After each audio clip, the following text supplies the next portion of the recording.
చదువే మన జీవితంలో వెలుగులను నింపుతుంది. చదువే మన జీవితంలో మార్పుని తెస్తుంది. చదువే మన భవిష్యత్తును నిర్ణయిస్తుంది. చదువే మన గ్రామంలో, మన ప్రాంతంలో మన ఆత్మ గౌరవాన్ని నిలబెడుతుంది. ఈ చదువే మన తల్లిదండ్రుల కళ్ళల్లో ఆనందాన్ని నింపుతుంది. ఈనాడు ఆ ఆనందాన్ని నింపడానికి అవసరమైన ప్రభుత్వ పాఠశాలలో గత 10 సంవత్సరాల నిర్లక్ష్యం వల్ల అనాథలుగా ప్రభుత్వ పాఠశాలల్లో చదువుకునే విద్యార్థులు తీవ్రమైన ఇబ్బందులను, తీవ్రమైన కష్టాలను ఎదుర్కొన్నారు.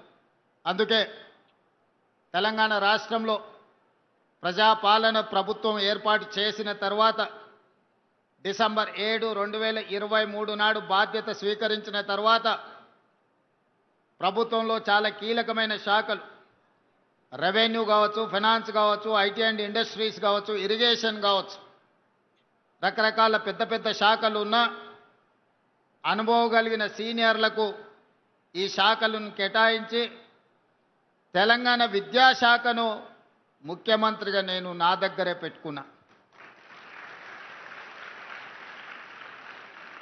ఆనాడు చాలామంది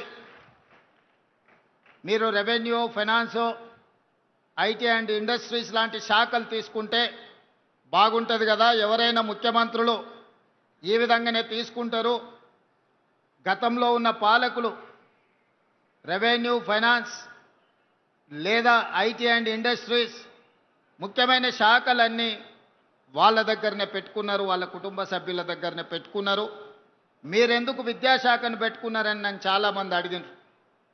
నేను ఒకటే సమాధానం చెప్పిన, ఆనాడైనా ఈనాడైనా ఈ తెలంగాణ రాష్ట్ర భవిష్యత్తు ప్రభుత్వ తరగతి గదుల్లోనే ఉందని నేను సంపూర్ణంగా విశ్వసిస్తున్నా.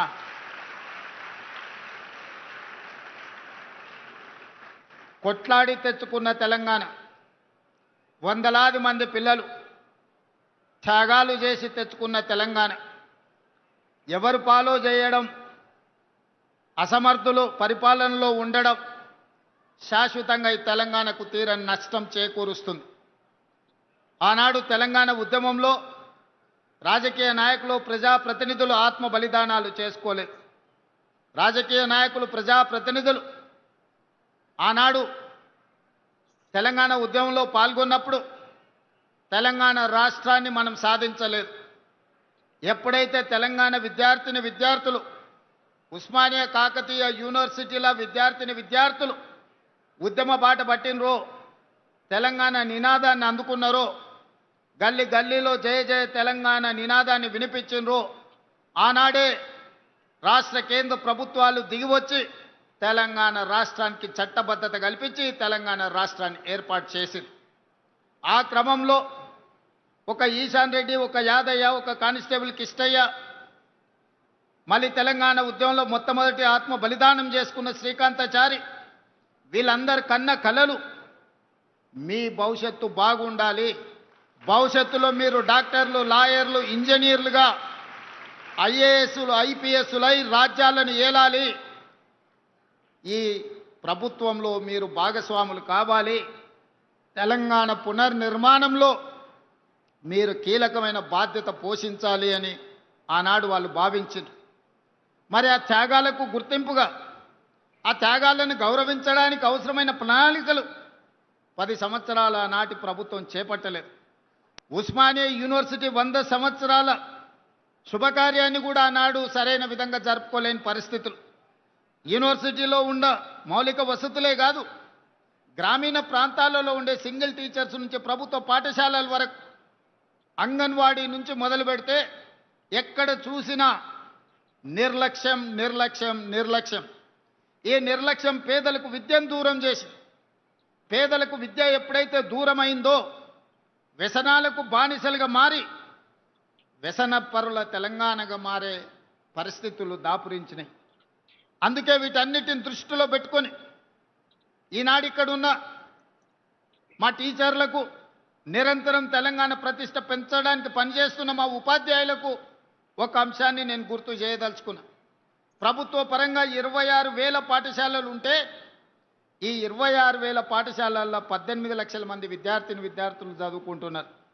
కానీ అదే ప్రైవేట్లో 11,000 పాఠశాలలు ఉంటే 33 లక్షల మంది విద్యార్థులు చదువుకుంటున్నారు. ఈరోజు మా ప్రభుత్వ పాఠశాలలో ఉన్న సిబ్బంది ఉపాధ్యాయులకు ఉన్న అనుభవం కానీ, వాళ్ళకున్న అర్హత కానీ, వాళ్ళకున్న డిగ్రీలలో సగం కూడా ప్రైవేట్ పాఠశాలల్లో టీచర్లకు లేవు. కానీ మరి ఎందుకు పేదలు ప్రైవేట్ పాఠశాలల బాట పడుతున్నారు?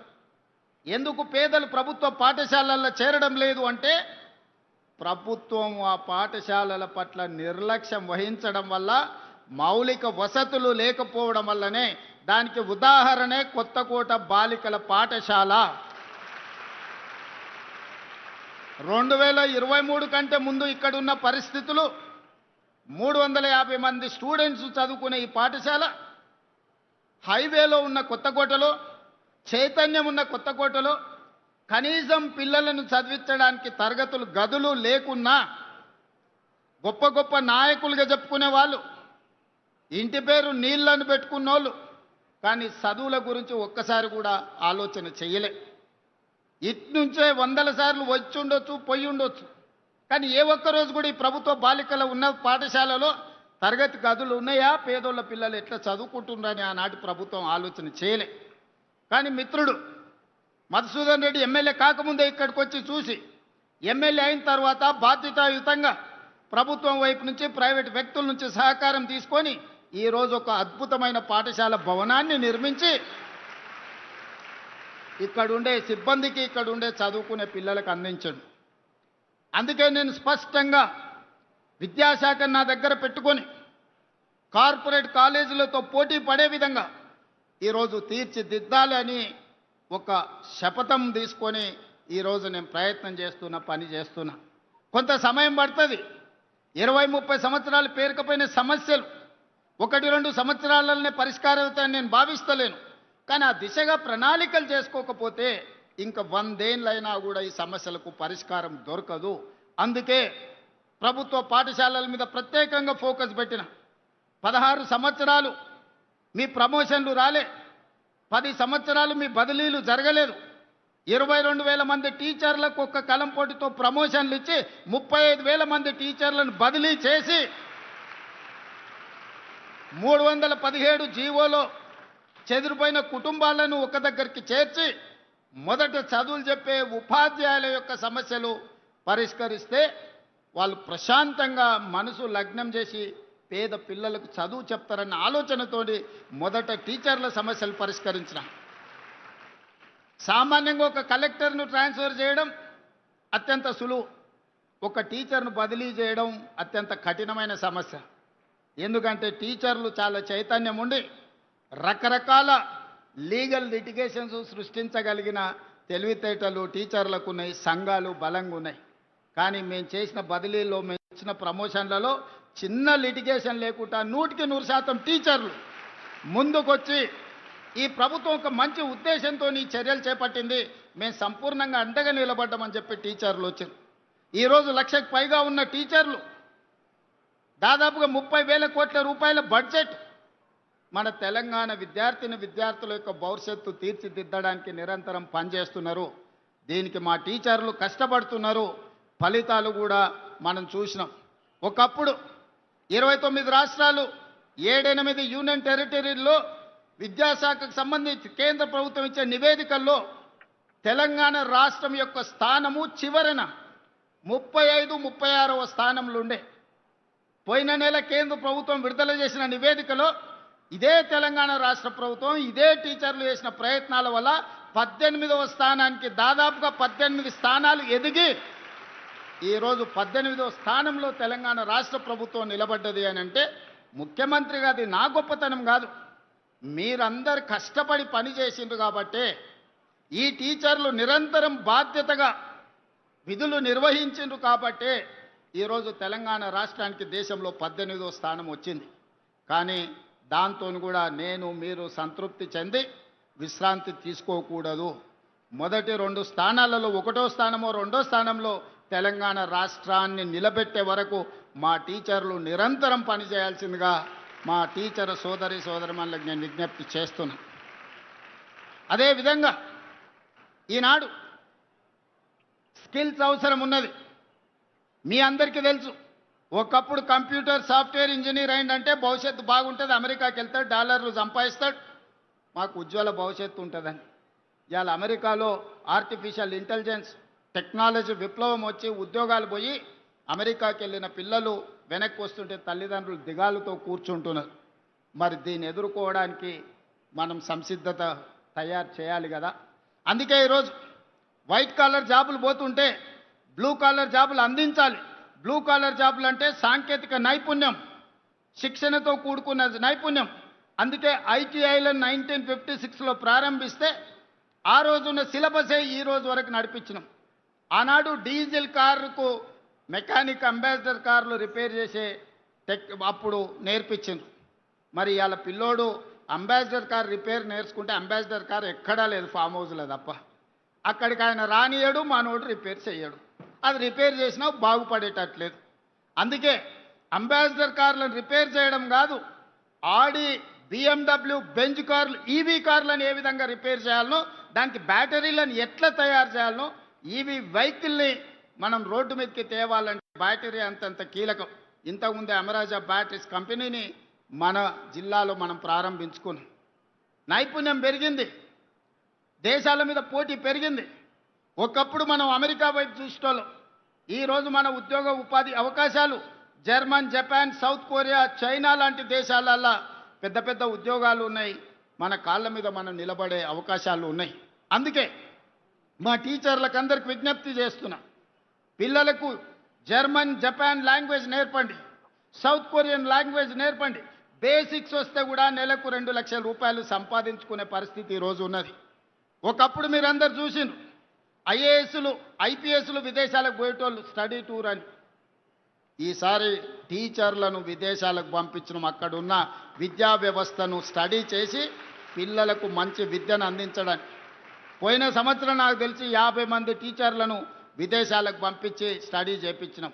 ఈసారి 150 మంది టీచర్లను ఈసారి మనం పంపిస్తున్నాం. ఒకప్పుడు ఐఏఎస్లు మాత్రమే విదేశాలకు వెళ్తే ఈరోజు మా టీచర్లను ఈరోజు సింగపూర్, సౌత్ కొరియా, ఫిన్లాండ్ లాంటి దేశాలలో ఎక్కడైతే విద్య అద్భుతంగా పేదలకు అందిస్తుందో ఆ రాష్ట్రాలకు టీచర్లను పంపిస్తున్నాం. స్టేట్ ఫార్మేషన్ డే రోజు బెస్ట్ పర్ఫార్మ్డ్ టీచర్లకు అవార్డ్స్ ఇవ్వాలని ఈరోజు నిర్ణయించుకున్నాం. అదేవిధంగా పాఠశాలల్లో చదువుకునే పిల్లలకు ఒకప్పుడు బట్టలు ఎప్పుడో లేకపోతే చెప్పులు ఎట్లుండేటివో తెలియని పరిస్థితులు. ఈరోజు తెలంగాణ ఎడ్యుకేషన్ కిట్ పేరు మీద 9 వస్తువులతోని స్కూల్ బ్యాగ్, స్పోర్ట్స్ డ్రెస్, 2 జతల బట్టలు అన్ని రకాల ఇవ్వాలి అని ఈరోజు ప్రభుత్వం నిర్ణయం తీసుకుంది. దానికోసం దాదాపుగా 1000కి పైగా కోట్ల రూపాయలు ఖర్చు పెట్టి జూలై ఎండింగ్ 15th ఆగస్టు లోపల 27,50,000 మంది విద్యార్థులకు ప్రతి ఒక్కరికి 9 వస్తువులతో తెలంగాణ ఎడ్యుకేషన్ కిట్ 15 ఆగస్టు లోపల మీకు ఇవ్వబోతున్నాము. 27.5 లక్షల మంది విద్యార్థుల అభిప్రాయం వాట్సాప్లో లోడ్ చేసి మీకు వచ్చిన వస్తువులు బాగున్నాయా, బాగలేవా, మీ అభిప్రాయాలు చెప్పే విధంగా ఈరోజు విద్యాశాఖను తీర్చిదిద్దుతున్నాం. అందుకే మిత్రులారా, ఎవరైనా మిమ్మల్ని ప్రభుత్వ పాఠశాలలో చదువుకుంటే ఏమవుతారు, గవర్నమెంట్ స్కూల్కి వెళ్తే ఏం కారు కదా అని చెప్తుంటారు. మీరు ఒక్క మాట చెప్పండి, ఆ విధంగా మాట్లాడే బంధువులకైనా, మిత్రులకైనా, ఎవరికైనా ప్రభుత్వ పాఠశాలలో చదువుకుంటే తెలంగాణ రాష్ట్రానికి ముఖ్యమంత్రి కావచ్చని నన్ను చూపించండి. నేను ఎక్కడి నుంచో ఊడిపడలే, నేను ఆకాశంలో నుంచి అద్భుతంగా కిందికి రాలే. ఇక్కడనే పక్కలున్న వనపర్తిలో ప్రభుత్వ పాఠశాలలో చదువుకొని తెలంగాణ రాష్ట్రానికి ముఖ్యమంత్రి అయినా ఇది నాకు గర్వకారణం. 1984 ఎన్నికల్లో నా ఇంటర్మీడియట్ ఫస్ట్ ఇయర్లో ఉన్నప్పుడు డాక్టర్ జిల్లెల చిన్నారెడ్డి గారికి యూత్ కాంగ్రెస్ ప్రెసిడెంట్కి ఎమ్మెల్యే టికెట్ ఇస్తే చిన్నారెడ్డి గారిని గెలిపించండి అని ఈ కొత్తకోట నుంచి మొదలు పెడితే ఈ నియోజకవర్గం మొత్తం గోడల మీద రాసి చిన్నారెడ్డి గారిని గెలిపించండి అని ఎన్నికల్లో ప్రచారం చేసిన నేను. ప్రభుత్వ పాఠశాలలను ఎవరైనా చిన్న చూపు చూస్తే వాకిటి శ్రీహరి గారిని, జూపల్లి కృష్ణారావు గారిని, డాక్టర్ జిల్లెల చిన్నారెడ్డి గారిని మీరు చూపించండి. ప్రభుత్వ పాఠశాలలో చదువుకుంటే మంత్రులే కాదు డాక్టర్లు కావచ్చు, రాణించవచ్చు. ఆ పైన ఇంకేదన్నా మాట్లాడితే మీ రేవంత్ అన్నను చూపించండి తెలంగాణ రాష్ట్రానికి ముఖ్యమంత్రి అవుతాడని. ఈ ప్రభుత్వ పాఠశాలలే తెలంగాణ పునర్నిర్మాణంలో అత్యంత క్రియాశీలక పాత్ర పోషించాలి. ఈ ప్రభుత్వ పాఠశాలల నుంచి వచ్చిన ఈ పిల్లలే డాక్టర్లు, లాయర్లు, ఇంజనీర్లుగా, సైంటిస్టులుగా రాణించాలి. ఈరోజు పలుగు పారబట్టిన ఈ చేతులే కలం బట్టాలి, తెలంగాణ తలరాతను మారవాలి. 3 ఎకరాల భూమో, ఇందిరమ్మ ఇల్లో, షాదీ ముబారకో మన భవిష్యత్తులో కొంతనే మేలు చేస్తాయి. కానీ ఈరోజు మీరు అందుకుంటున్న, మీరు చదువుకుంటున్న ఈ చదువు, ప్రభుత్వం అందిస్తున్న ఉదయం పూట పెట్టే టిఫిన్ కావచ్చు, మధ్యాహ్నం పెట్టే భోజనం కావచ్చు, దీన్ని పూర్తిగా సద్వినియోగం చేసుకొని చదవండి, రాణించండి. రాణిస్తే ఉజ్వల భవిష్యత్తు ఉంటుంది. మన భవిష్యత్తుకు చదువు ఒక్కటే మన జీవితాన్ని వెలుగులు నింపుతుంది. అందుకే ఇక్కడికి వచ్చిన ప్రతి విద్యార్థులకు నేను చెప్పదలుచుకున్నది ఒకటే. ఇవాళ మనం స్పోర్ట్స్ పాలసీ తీసుకొచ్చినాం. ఒకవేళ చదువులో రాణించకపోతే క్రీడల్లో రాణించండి. సిరాజుద్దీన్ వరల్డ్ కప్ క్రికెట్లో సాధించిన సిరాజుద్దీన్ చదువుకున్నది ఇంటర్మీడియట్ ఫెయిల్, 10th పాస్ అయి ఇంటర్ ఫెయిల్ అయింది. అతనికి ఒక రకంగా చూస్తే కానిస్టేబుల్ ఉద్యోగానికి కూడా అర్హత లేదు. కానీ అదే సిరాజుద్దీన్ క్రీడల్లో, క్రికెట్లో రాణిస్తే గ్రూప్ 1 DSP జాబు చట్టాన్ని మొత్తం సవరించి తెలంగాణ రాష్ట్రం ఉద్యోగం ఇచ్చింది. నిఖత్ జరీన్ మైనారిటీ అమ్మాయి, తండ్రి ఆర్థిక పరిస్థితి లేదు, నిజామాబాద్ టౌన్లో అత్యంత వెనుకబడిన కుటుంబం. కానీ అమ్మాయి బాక్సింగ్లో ఛాంపియన్షిప్ సాధిస్తే గ్రూప్ 1 DSP జాబ్ నిఖత్ జరీన్కు తెలంగాణ రాష్ట్ర ప్రభుత్వం ఇచ్చింది. దీప్తి జువాన్జీ పారా ఒలింపిక్స్లో మెడల్ సాధిస్తే గ్రూప్ 2 జాబ్ ఇచ్చినాం. ఇట్లా చాలా మందికి, మన ఈషా సింగ్కు 3 కోట్ల రూపాయలు ఇచ్చినాం షూటింగ్లో గోల్డ్ మెడల్స్ సాధిస్తే.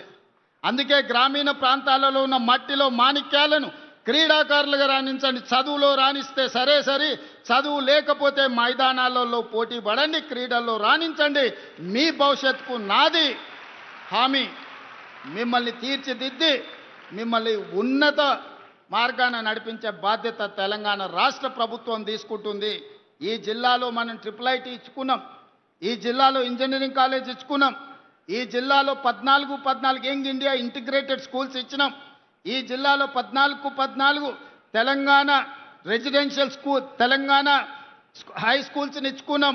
నర్సరీ టు 12th క్లాస్ వరకు బ్రేక్ఫాస్ట్, లంచ్తో పాటు ఒక మోడల్ తెలంగాణలో ఈరోజు ఎడ్యుకేషన్ పాలసీనే మనము ఈరోజు నిర్వహించుకుంటున్నాం. అందుకే మిత్రులారా, విద్యాశాఖ నా దగ్గరనే ఉంది. ఈనాడు ఒక విద్యార్థి మీద రాష్ట్ర ప్రభుత్వం పెడుతున్న ఖర్చు 1,08,000 రూపాయలు. ఇక్కడున్న విద్యార్థులకు ఎవరికి తెలియదు. ఒక్కొక్క విద్యార్థిని మీద ఇక్కడ కూర్చున్న ఆడపిల్లల మీద రాష్ట్ర ప్రభుత్వం పెడుతున్న ఖర్చు సంవత్సరానికి 1,08,000 రూపాయలు ఈరోజు మీ మీద ఖర్చు పెడుతుంది రాష్ట్ర ప్రభుత్వం. మరి ప్రభుత్వం ఇంత పెద్ద ఎత్తున మీకోసం నిధులు కేటాయించి మౌలిక వసతులను అందించి మిమ్మల్ని చదివిస్తున్నప్పుడు మీరు జీవితంలో పైకి రావాలి. మీ తల్లిదండ్రులు మీ పెళ్లి చేయాలంటే మీరు బాగా చదువుకుంటే కట్లం లేని పెళ్ళిళ్ళు అయితే మా చెల్లెళ్ళకి అందరికీ నేను చెప్తున్నా. మీరు బాగా చదువుకోకపోతే మీ తల్లిదండ్రులు ఉన్న దగ్గర భూమి అంతా అమ్మాల్సి వస్తుంది, బంగారం అంతా మీ అత్తగారింటికి ఇవ్వాల్సి వస్తుంది. కానీ అదే మీరు బాగా చదువుకొని మంచి ఉద్యోగం సాధిస్తే, జీవితంలో పైకి వస్తే ఎదురు కట్నం ఇచ్చి పెళ్లి చేసుకునే రోజులు వస్తాయి. అందుకే మనం జీవితంలో మంచి ఉన్నత స్థానానికి చేరాలి అనంటే బాగా చదువుకోండి. నాకు ఈ ప్రాంతం మీద ప్రత్యేకమైన అభిమానం ఉంది. ఎందుకంటే పాఠశాల వయసులో ఇక్కడనే నేను పెరిగిన ఈ ప్రాంతంతో నాకు ప్రత్యేకమైన అనుబంధం ఉంది.